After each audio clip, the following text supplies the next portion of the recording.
सैया बथेला हमारो पतली कमरिया धीरे धीरे कम कला ए सैया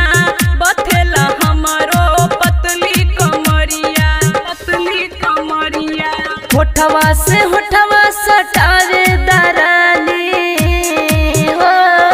होठवा से होठवा सटावे दरानी भोले बिछाला भुइया चटैया धीरे धीरे कम कला ए सैया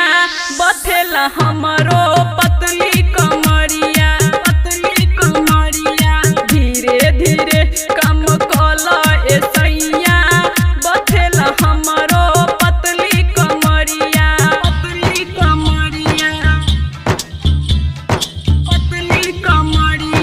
डीजे विकास मुजफ्फरपुर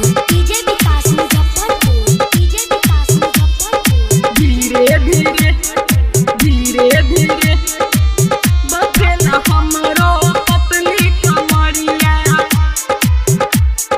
जी भर के हमारा खाए दपुआ, जी भर के हमारा खाए दपुआ जाना ए सैया को दे बकुआ करब न रानी हम बड़ा जोरी हो, करब न रानी हम बड़ा जोरी जल्दी से हमके खैदा मिठाइया धीरे धीरे कम कला ए सैया बथेला हमारो पतली कमरिया धीरे धीरे कम कला ए सैया बथेला हमारो पतली कमरिया म्यूजिक डायरेक्टर विकास राज गोपालपुर। धीरे धीरे बथेला हमारो पतली कमरिया सुनो ए सैया राइटर रमेश जी सुनो ए सैया राइटर रमेश जी उतारे दनथिया अंतरा अपन जी ज्ञानेंद्र दर्दी के दिल ना दुखावा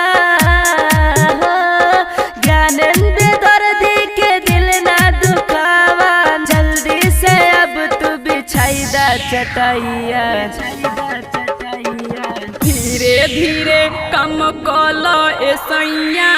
बथेला हमारो पतली कमरिया धीरे धीरे कम कला ए सैया बथेला हमारो पतली कमरिया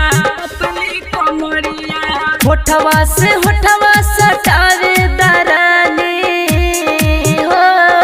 होठवा से होठवा सटावे दरानी भोले बिछाला भुइया चटैया धीरे धीरे कम कला ए सैया बथेला हमारो पतली कमरिया